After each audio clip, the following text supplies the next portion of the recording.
How come during Asian financial crisis at 1997, Ritz-Carlton KL general manager chose not to drop the price of the luxury hotel rooms?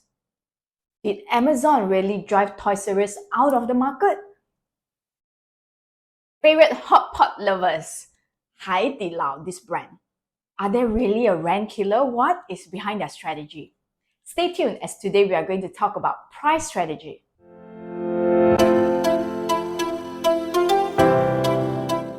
So let us start with Amazon and Toys R Us.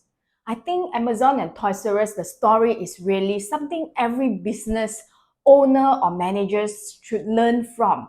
Because at that point of time during year 2000, Toys R Us was looking for a strong partner to go online because customers are going online to buy things. And then they chose Amazon because they thought, maybe I use the least resources and I can go to a big marketplace like Amazon. So they collaborated at the point of time. And what this means is that if someone is to go online in Toys R Us website, what they will find is they will get redirected into Amazon marketplace and all the Toys R Us toys will be listed there. So as this go on, we also would see other toy sellers toys that is listed there as well.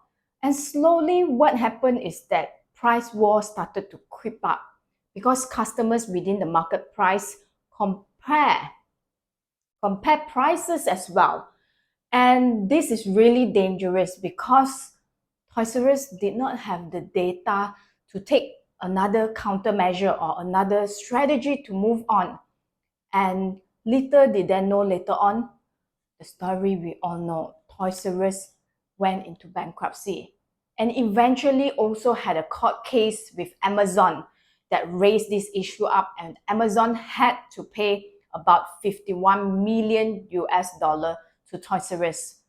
But the question right here, was Amazon really the culprit behind all the failures or bankrupt of Toys R Us? Was it really so? I believe there are a lot of factors.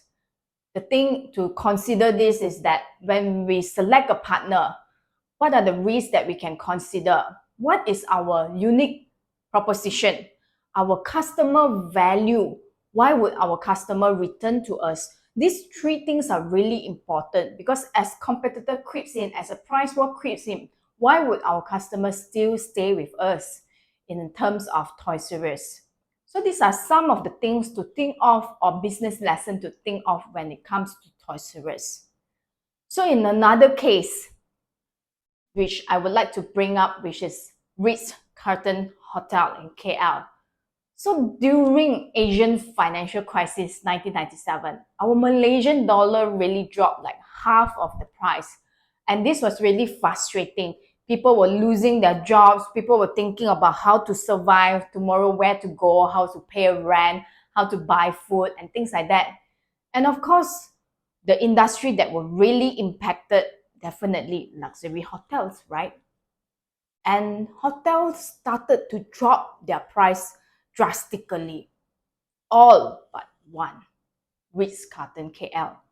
And this is the general manager, James. And what he say is that, okay, we have to maintain our quality and standard, but we will do something differently.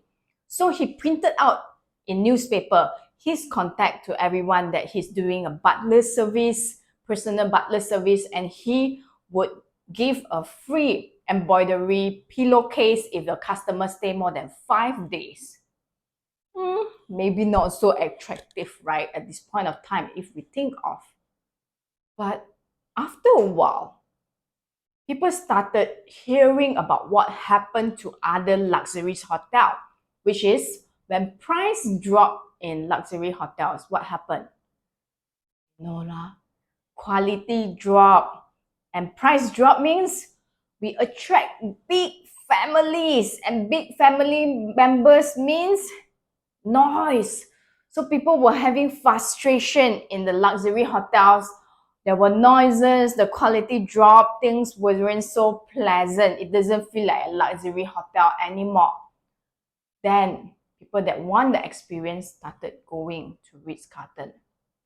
And by the end of the season of Asian financial crisis, the end of the year or so, what happened with Ritz-Carlton Hotel is they face about 60% occupancy rate and 18% of profitability, which means that in comparison to their competitor who have dropped the price, it is about the same. So this is really amazing when we consider about price strategy and the risk that is associated to it. So right here, the lesson that we can learn about Ritz-Carlton is that considering the risk that is associated if we are to drop the price. Second, considering what are the value that we can give out to our customers, which is maybe more towards service and a little cost associated to it, but we need to make sure that the service really provide the quality and the good experience to our customers, right? So two things that we can learn from Ritz-Carlton. So now, with these two cases, right, if we are really faced with a price war, or maybe our competitors start a price war, should we, like people say, steady bomb PP, not change our price at all, be steady, believe in ourselves?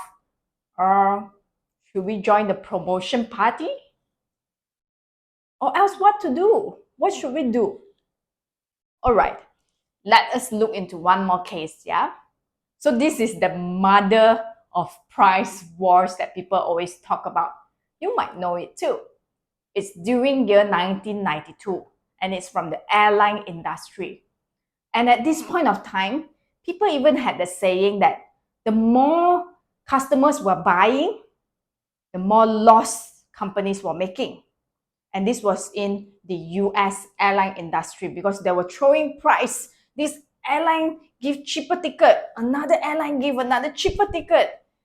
And by the end of the season, what happened is that they realized that the overall profit of the industry didn't even cover the overall loss that the entire industry was making. The loss was really so bad at that point of time.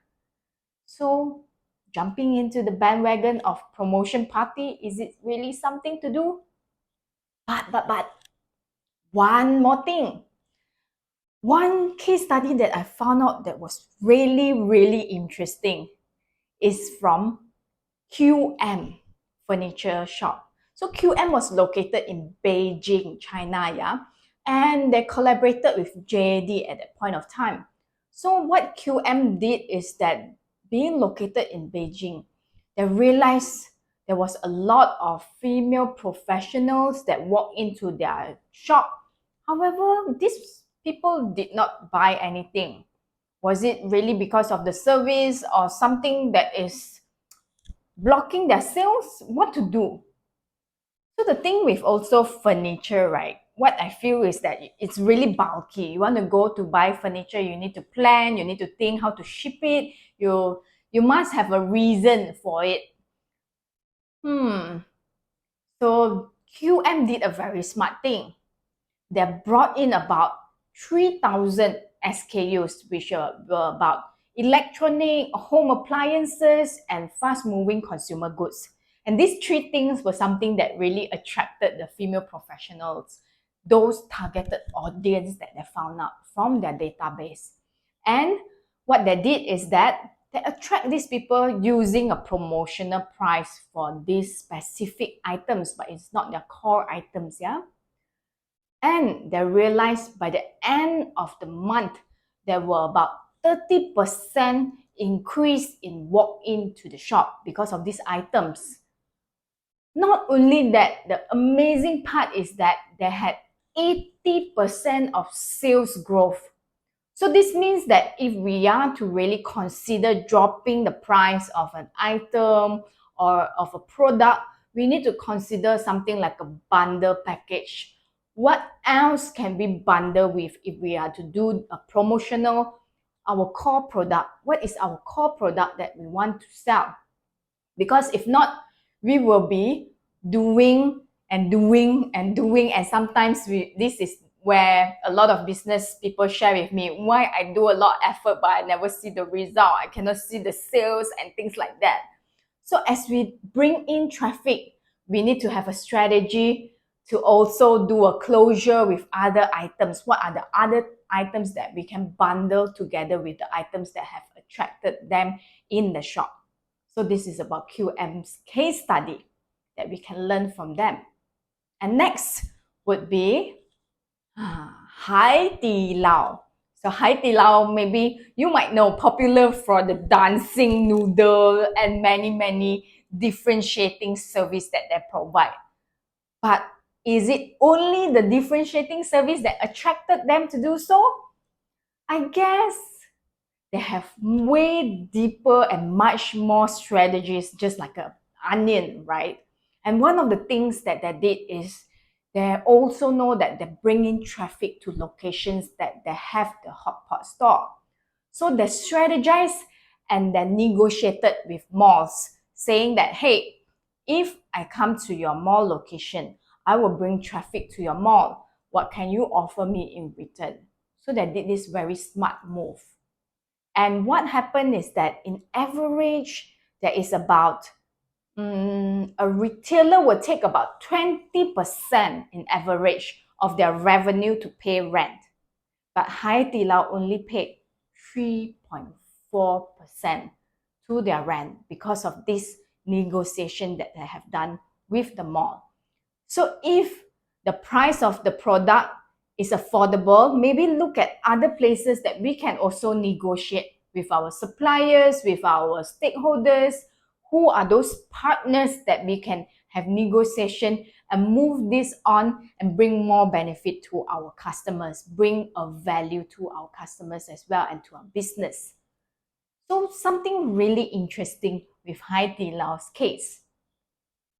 So all in all, we had quite a few case studies now to consider really. Is more sales, more revenue? More transactions, more revenue? More traffic, more walk-in, more revenue? The question here for us, you and me, is really to consider where is the leaking pipe? Where is the leaking pipe in our businesses that is causing our revenue to disappear? Where's our profit going? Why is our effort putting in? Is it giving us return?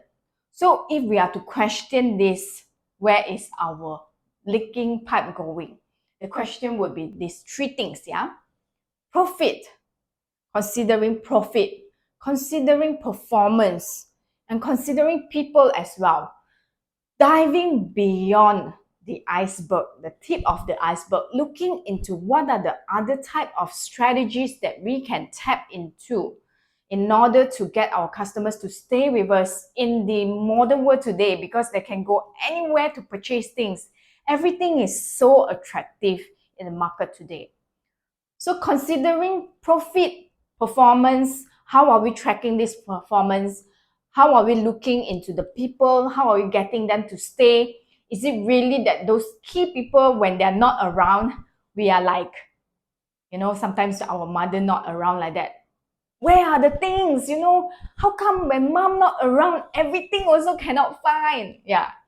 Does it happen to your company too? When the key people not around, we can't do certain things, things kind of like stuck. If it is, then we need to consider what other strategies that we can do off. So dive deeper into these three areas and you will find yourself really in a unique proposition. I hope that today's price strategy lesson shares you a little bit about food for thoughts, what you can take action on, what you can consider in your business. Stay tuned.